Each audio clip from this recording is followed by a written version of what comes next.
Ladies and gentlemen, stroll across the sticky green carpet, sink yourself into your faded velvet throne, and thank our hunter-gatherer ancestors who inadvertently discovered fermentation. Because it's time to talk Tull to me. Oh no, our oats got soaked and now they're weird. Let's try them anyway. Let's get freaky.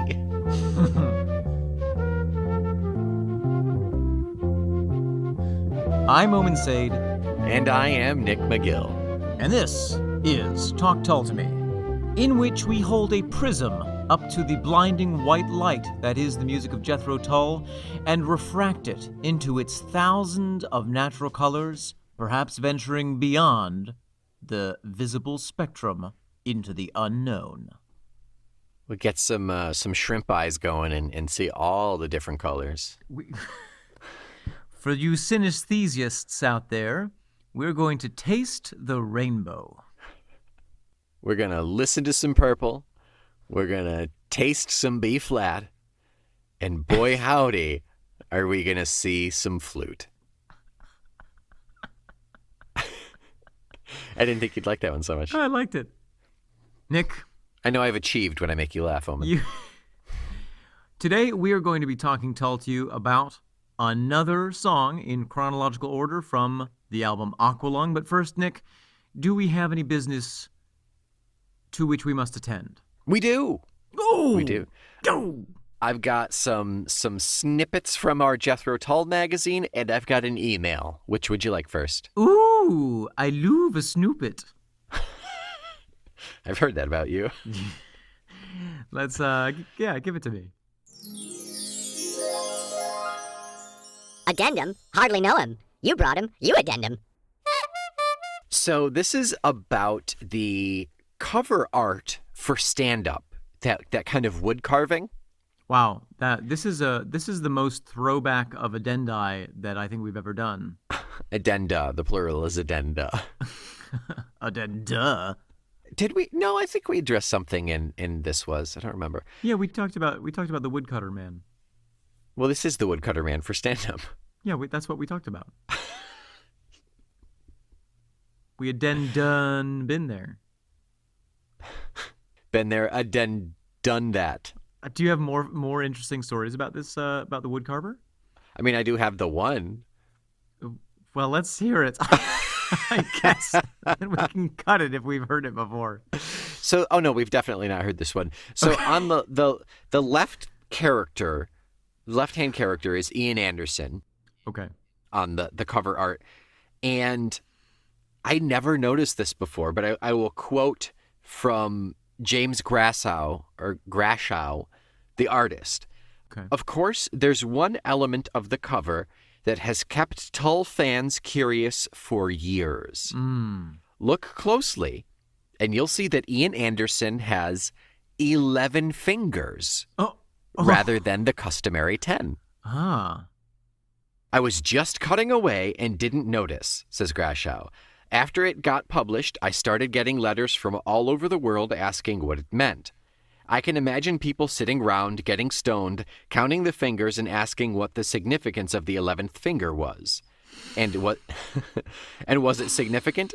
No, he laughs. It was just an accident. Wow. Yeah, published on like a massive rock and roll cover. It just, whoops, already published. Nick, I think that we, along with our listenership, should start referring to happy accidents that make people look deeper into things than they need to as an 11th finger. Ooh, I thought you were going to say as a Grashow, but yeah, I like an 11th finger. Yeah, so when people start doing their deep cut fan theories about movies, I'm just going to be like, yo, that's totally an 11th finger. What an 11th finger that is. Yeah. And it's calling someone on their BS, right? Yeah, totally. Okay. I have the origin to the song Fat Man. Nick, you said that there would be one snippet, and this is distinctly feeling like a secondary snippet. I didn't give you a number of snippets, Omen. Would you rather save the origin or Fat Man for next week? I think we should talk about it when we talk about Fat Man. We already did talk about We already Fat did Man. Fat Man. All right. Yeah. Welcome to Throwback Tuesday, in which we addendamize further back episodes than we remember. Then you. Don't involve me in this. Fat Man itself has been read as a dig at the departed Mick Abrahams. Oh my. That never occurred to me. No, insists Anderson before changing course. Well, actually it was perhaps a little bit of a jibe because Mick was self-conscious about his weight. He had a bit of puppy fat because he drank a lot of beer and was fond of a good pie. I came up with the idea when I was sharing a cabin with him on a ferry on the way back from a gig in Denmark. I'd bought a mandolin from a pawn shop. I had no idea how to tune it, and Mick was getting a bit annoyed with me just plucking strings. And then he rolled down a hill. I jokingly titled it, I Don't Want to Be a Fat Man, which annoyed him even more because he thought it was a jibe against him, which it was, and it wasn't. Oh my God. What kind of a story is that? What kind of accountability are you teaching us, Ian Anderson? Yeah. That's really funny. And that's it. So it was about Mick Abrahams. Emphasis on the ham, am I right? Oh, he puts the ham in Mick Abrahams. Well, what delightful shenanigans. Clearly the band was rife with shenanigans at that time. Well, Nick, that was delightful. Shall we move Yeah. on to our email? Yes, let's do an email. Email incoming! Get down!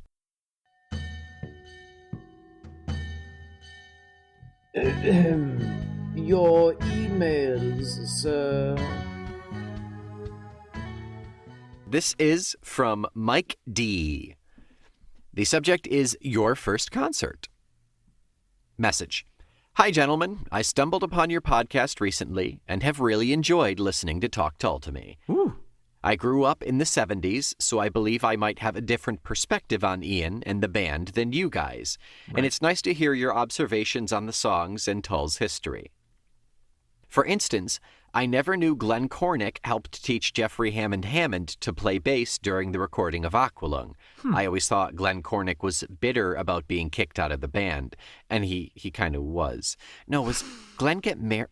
I think Glenn got married. Or is that when Clive left? One of them got married, and that's why they left. I think it was Clive. I believe that's Clive Bunker. Yeah.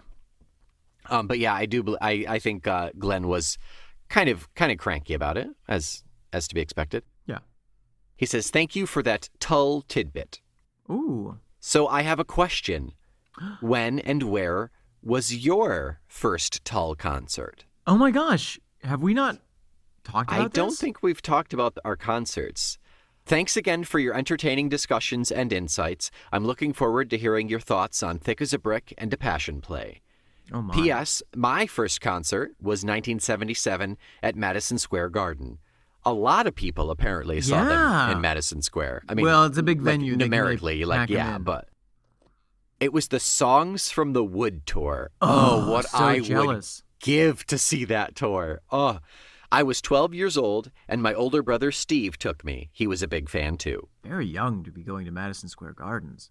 At 12? Yeah. In 77? Yeah, it was probably like you had to walk around burning cars. in the I just assumed the city was like Mad Max or the Warriors. Sure. I actually have my ticket stubs on my Tull poster right outside the booth. I'm going to go look at that real quick and see where the earliest one was. Okay. Nick's out of the booth. No one can hear me when I'm singing. Just me and my cat. Do do do do do do do do. There's a lot of cat here in my booth. Oop, are you back? I actually just brought them all in. Okay, so your first concert was with me, I believe, yeah, right? Yeah. And my first concert was actually with my dad in 2000. Oh, classic. Wow. It was my first actual concert too. Wow. It was at the Finger Lakes Performing Arts Center. Okay. I don't even know where that is. It's got to be somewhere around here. I think it's in Syracuse. It was the Bud Light Concert Series. And it was Friday, July 28th, 2000 at 7:30 p.m. Wow. Does not say who opened for them. I wish it did. And then what was the one? So, the one that you took me to was my first concert. Yeah, it was the one in Big Flats. It was an outside that's right. venue. That's right. Yeah. It was an outside venue. We had Edgar Winter opening. Yeah. Yep. Edgar Old Man Winters. Oh, yeah. It was Friday, August 15th, 2003. Wow. So we had just graduated high school. Yeah, just Open at 6:30 p.m. a reasonable hour. Yep.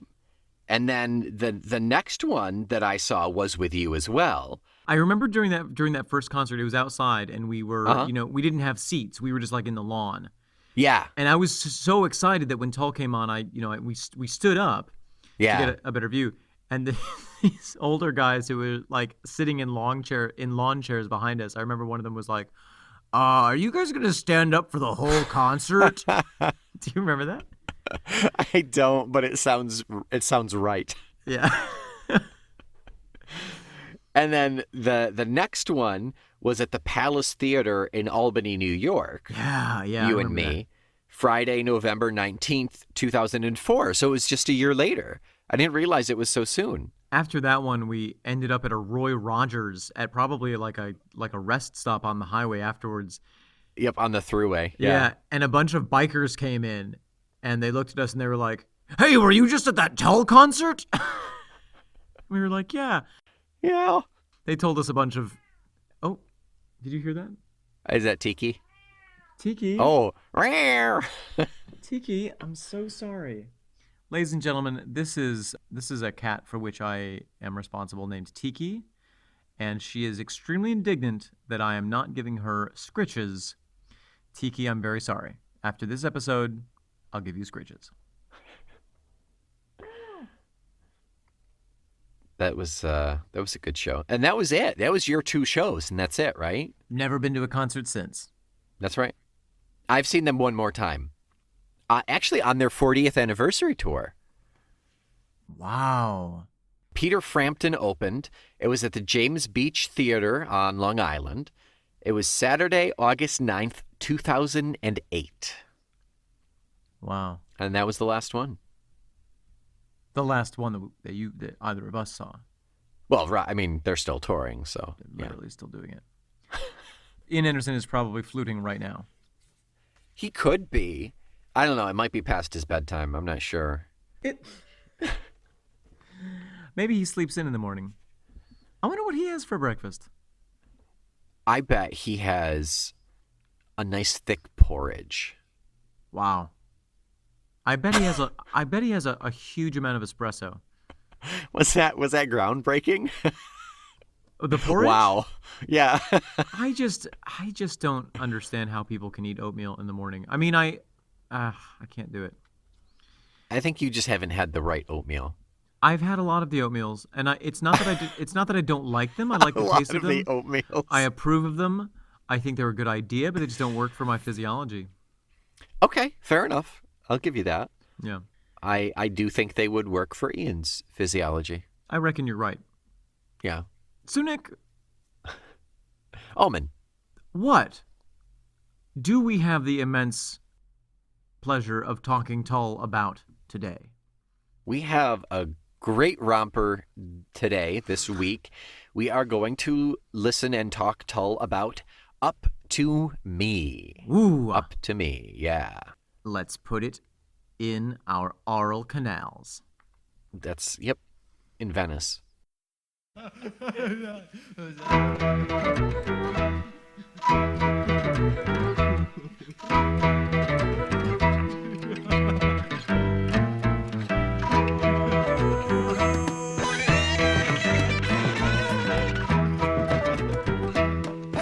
Wowza.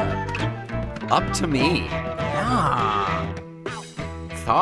Initial thoughts, Omen Sade, up to me. My mind is like blown into fractal patterns by this song. This is one of those. I think that this is in the world of Aqualung and Cross-Eyed Mary. Mm-hmm. It feels that way very much. It sort of feels like a coded, almost like inside joke whirlwind tour of a half made up city. You know what I mean? Yeah, it's part of that universe. Yeah, but obviously it contains real places and real things, but I'm struggling to lay my finger on. This is one of these songs that I've always really enjoyed, but I've never really known what it's about. Exact same here. Yeah. I mean, although I do get a sort of a sense of mischief, I do get a sense of mischievous independence. Yeah, it feels like you just turned 18 and just got your freedom. Yeah, exactly. And you're like, I'm going to do whatever I want because there's no consequences. Yeah. And it's really all about consequences, this song. Yeah, it is a bit. But in a way, is it about like not caring what the consequences are because at least they're your consequences? I don't know. I don't know if there's enough information in there for us to even make that decision. #stumped. It's really just straightforward. It is a declaration of the events that have happened. And yet also it sort of feels like a stream of consciousness. Yeah. No, it's at the end of a long, 2-day bender. Yes. Your best friend says, "What the hell just happened?" Right, and you're still drunk from last night. Yeah. And smoking 3 cigarettes with both hands. And you haven't even gone to bed yet. You haven't even gone to bed yet. You're having a pint of beer just to calm down. You're having a half of bitter bread and jam is what you're having. And you're telling your mates about the best weekend ever. Yeah. Which objectively was horrible. Yeah. But you feel very proud of it.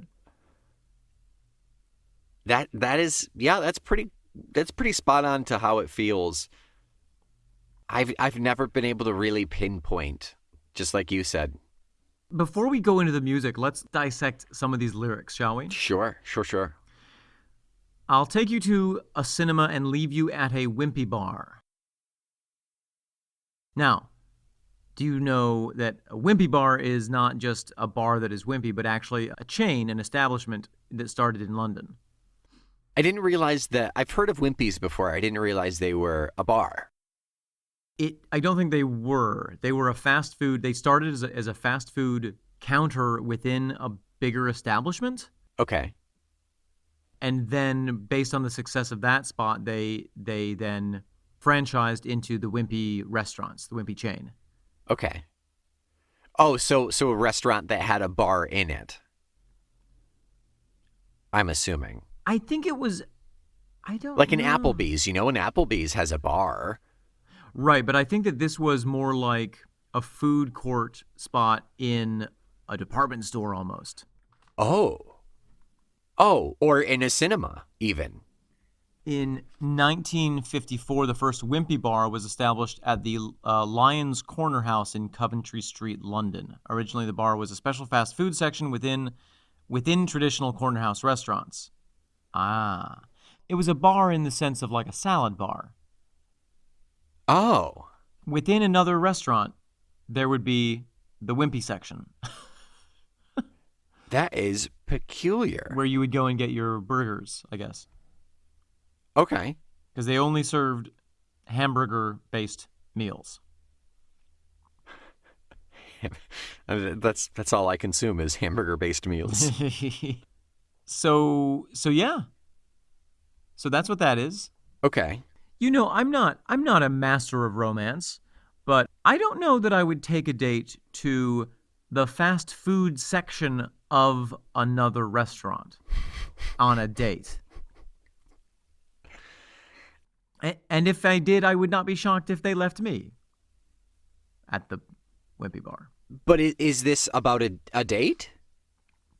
Take you to a cinema and leave you at a Wimpy Bar? Yeah. If you take someone to a cinema, it's usually a date. Depends where in the theater you sit, but probably it's a date. Depends on where your hands are in the theater.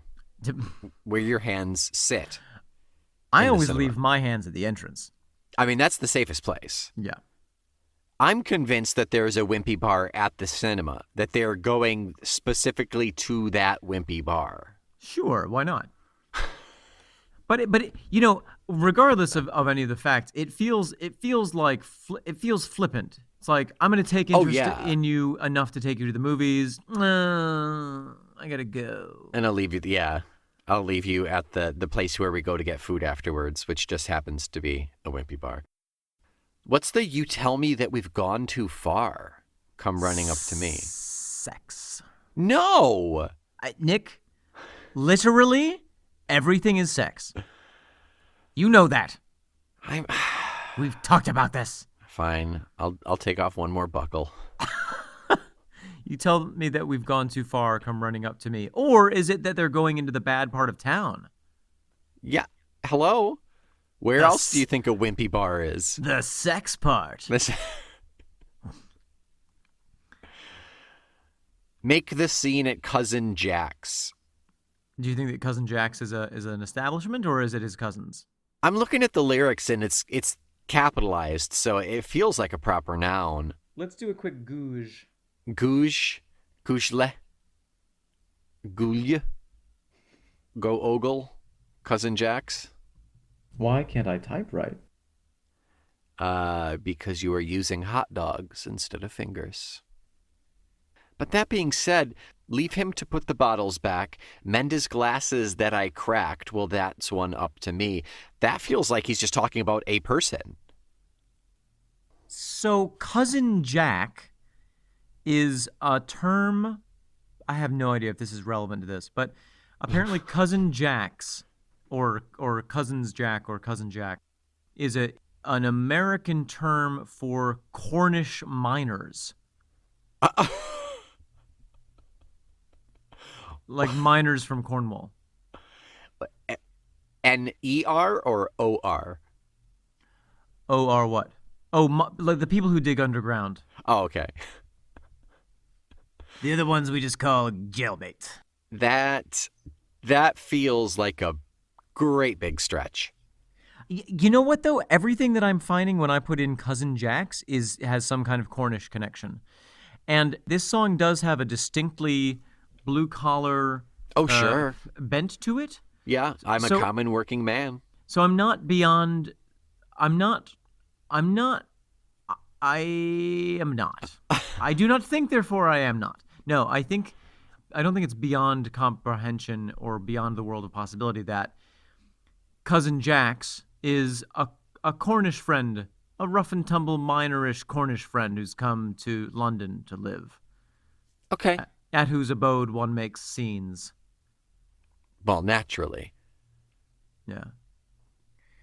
Buy a silver cloud to ride.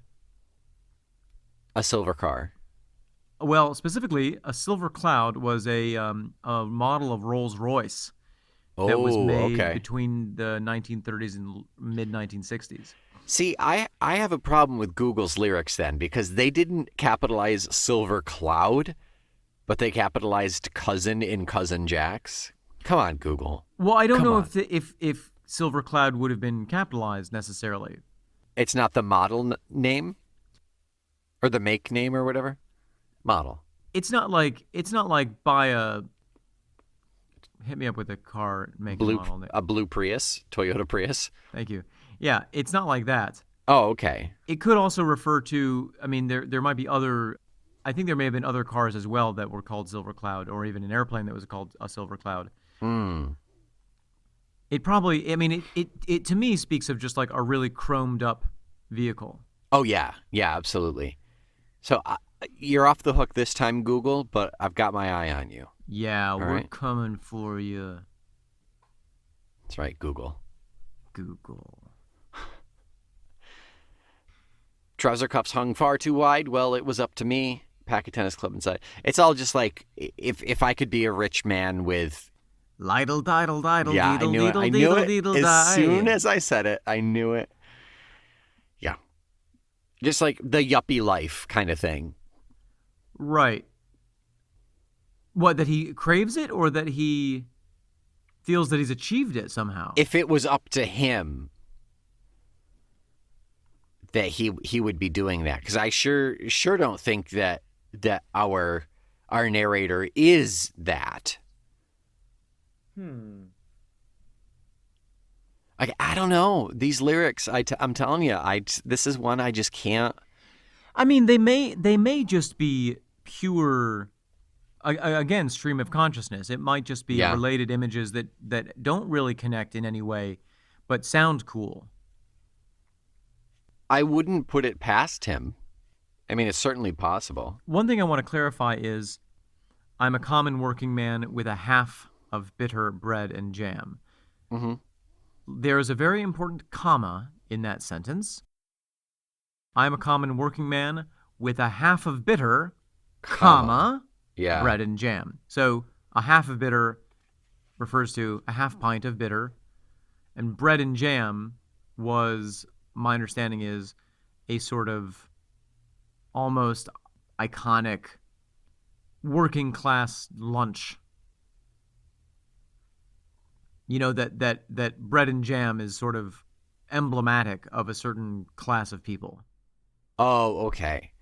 Like you would say that like a Cornish pasty would be Cousin Jack's. Yeah. Because it was a miner's food. Yes. I think it's less regional. Just confidently agree with me sometimes. So okay, take it back. Take it back. No, I don't want to. I don't want to now. Okay, I'll give you a free one next time. Oh, thanks. Put that in the bank. We'll accrue interest. But I think that, you know, a half pint of bitter and some bread and jam would be like almost like a beer and pizza. Yeah, and there's something very self-identified about it. Like, you're damn right, I'm eating bread and jam because I'm a real Englishman. Yeah, there's an acknowledged pride there. Right. What do we have pride in here regarding food in that same regard? You're damn right I'm having a hamburger. Yeah. I'm an American. Yeah, you're damn right. I just ate a double-decker hamburger and a whole basket of French fries, and I am going to have a cheesecake after this because I'm American. Right. And I have insulin. I wish I could afford insulin. Yeah, at this point. Right. So I'm American and I need insulin, I think. Highly needed. But it's very expensive for reasons that we won't get into now. Ian Anderson would approve of our distaste of capitalism. Come back next week for a special episode of Kvetch Capitalism to Me.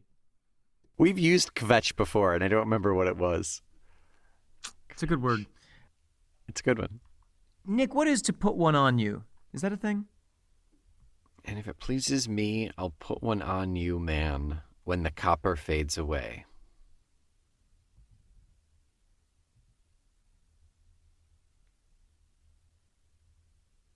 I don't know. It almost feels like when the copper fades away, meaning when I run out of money, I'll ask you to buy me a half of bitter bread and jam. You know, like I'll put the onus on you to purchase that food for me. Yeah, I don't know if this may be, I think that's totally right, Nick. No, see, it's not genuine though. I feel it. I'll try better next time. My thought was that to put one on someone, I'll put one on you, is like I'm gonna get aggressive, or I'm gonna give it to you. Oh, so I'll beat you up when I'm out of money. I'll beat you up for your money. Yeah, maybe. Huh? Or could a copper refer to a police officer? That's a stretch. Not necessarily. Don't pity agree with me, Nick. It's only fair. This is what it feels like. So, John, if you could get back to us about where'd it go? I'll put one on you. And if it pleases me, I'll put one on you, man, when the copper fades away. If you could elaborate and elucidate. If that is indeed a Britishism. I think it is. I think that it is. It feels very much so. It could just be an Andersonism. Regardless, John, let us know Yeah, please, John. what you think or what Ian Anderson was thinking when he said that. Yeah, I mean, maybe it could very well be just the songwriter's Fancy. word choice, you know? Yeah. Yeah. The Dayglow pirate sinks at last. So dayglow is the British word for fluorescent. Neon, yeah. Yeah, neon. Yeah, like in terms of clothing. Yeah. The Dayglow Dayglow pirate. So the rainy season comes to pass. The Dayglow pirate sinks at last. And if I laughed a bit too fast, well, it was up to me. Is that someone in like a bright rain parka biffed it and fell in the rain? Like what? This is madness. This song is madness. You know, you want to know something fun? I do very much. The Dayglow Pirates are a UK-based Jethro Tull cover band formed in 1996. What? Nice, very nice.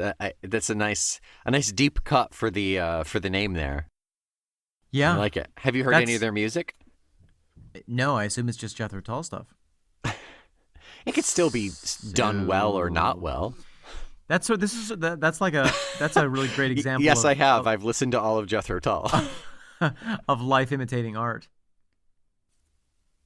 Yeah, I would be curious to hear a Tull cover band. I This would. sort of feels like the British working class weekend warrior version of Fear and Loathing in Las Vegas. It's just like this weird series of images and strange thoughts that are sort of a little bit grimy, Kind of trippy. a little trippy, Yeah. a little bit dirty, and very self-satisfied. Yeah, right. Kind of proud of it all. Yeah. And if I laughed a bit too fast, well, it was up to me.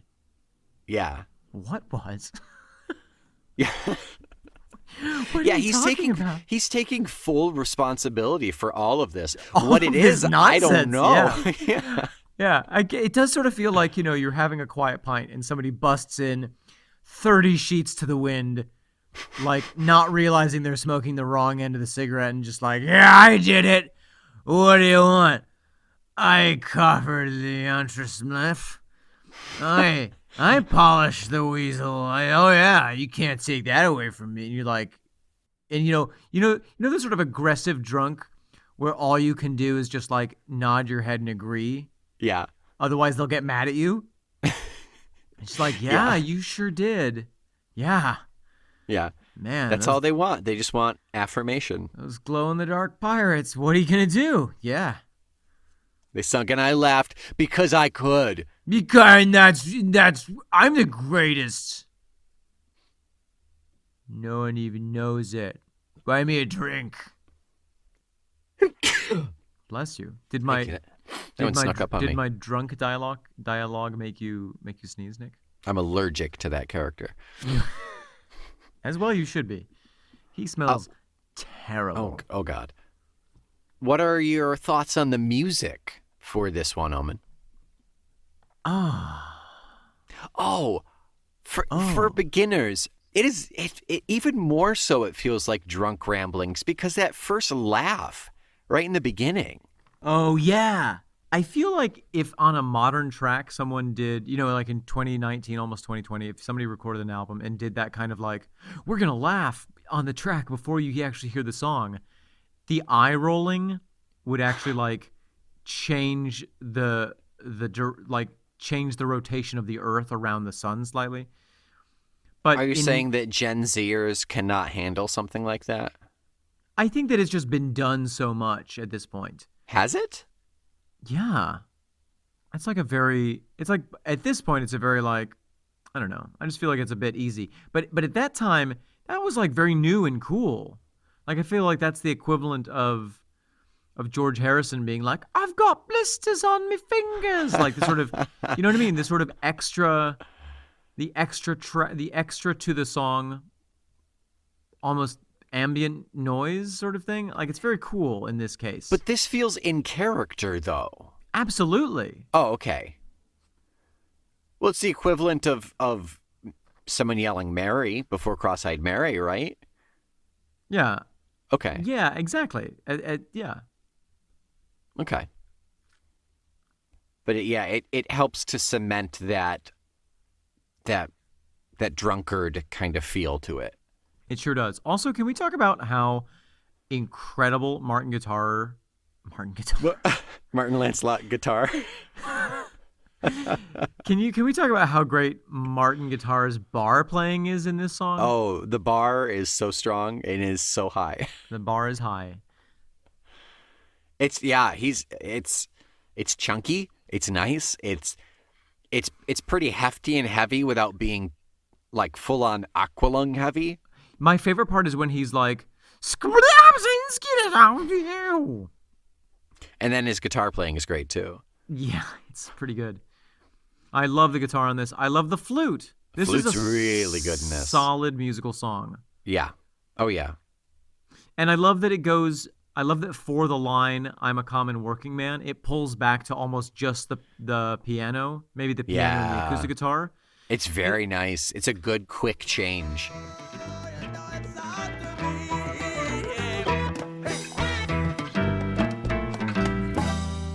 Well, I'm a common working man with a half of bitter bread and jam. And if it pleases me, I'll put one on your man when the copper fades away.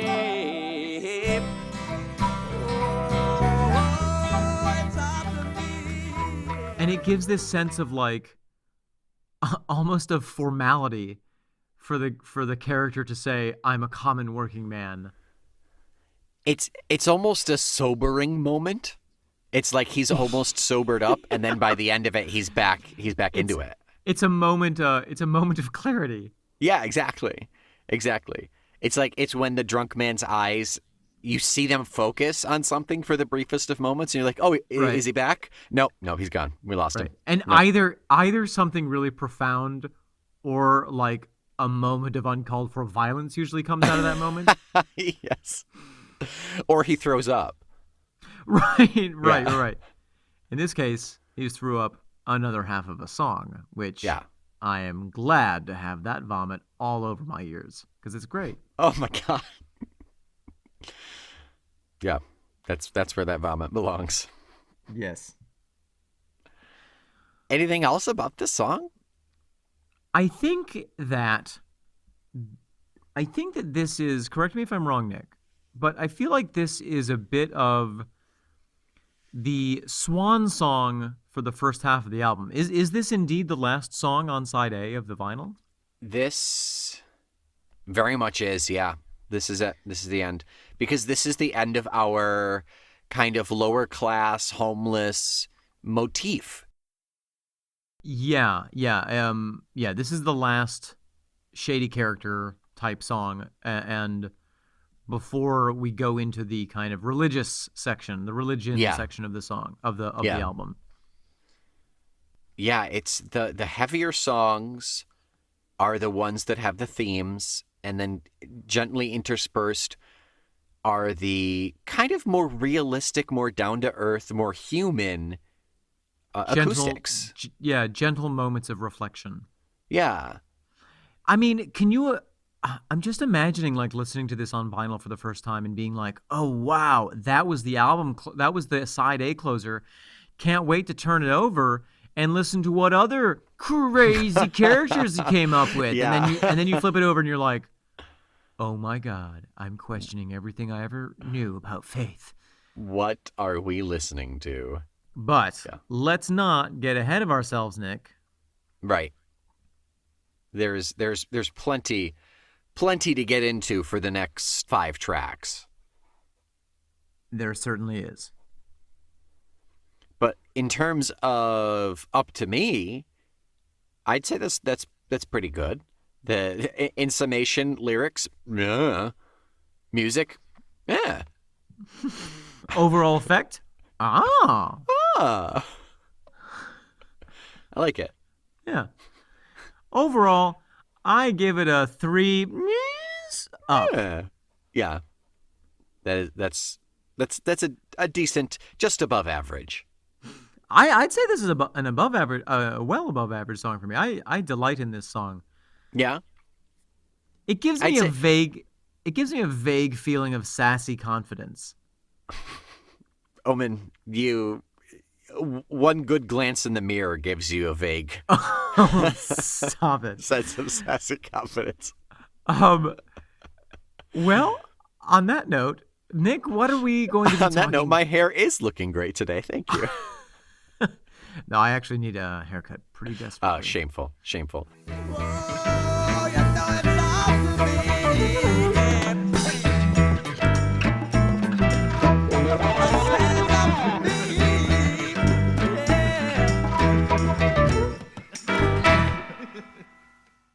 What are we talking Tull about next week?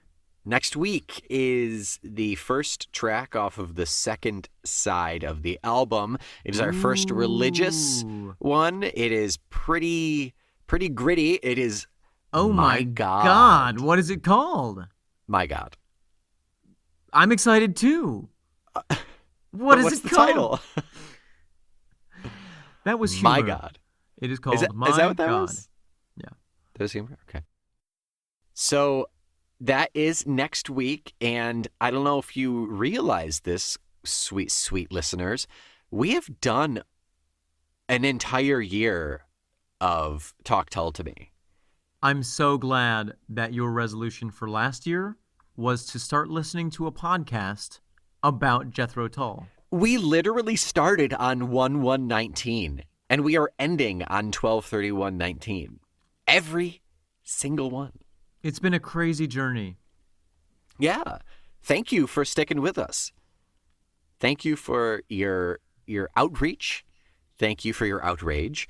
Thank you for supporting us. We really appreciate you guys sticking around for a whole year. We've got at least 3 more, but still. I'm so excited, Nick, to see where the next year brings us. And if you're listening to this album, if you're listening to this podcast later in the day when this episode came out, then all I have to say is 10, 9, 8, oh my God, 7, I really hope 6, that people are listening 5, right now 4, as the 3, new year is coming 2, in. The new 1. decade. Happy Tull Year! The new decade. It's the end of a decade. It's the end of a decade. Yeah. This has been fun, Nick. In all seriousness, thank you so much. If it were up to me, we'd have hundreds and hundreds of reviews right now. So we're relying on you. Maybe put down the champagne. Stop kissing your sweetheart. Stop kissing anyone. As long as they're consenting, I'm not judging. Stop kissing my sweetheart. Stop kissing my sweetheart. And leave us a review when you get a second. When you get up tomorrow at 2 p.m., go ahead and leave us a review. And we'll be back next week with My God. We will be back next week. We'll be with you all throughout 2020. And we will be looking with 2020 vision at the rest of the works of Jethro Tull. That's good. Thank you. That's good. Until then. Until next year. I am Omen Sade. And I am Nick McGill. We are Faithless Momes. And this is Talk Tull to Me.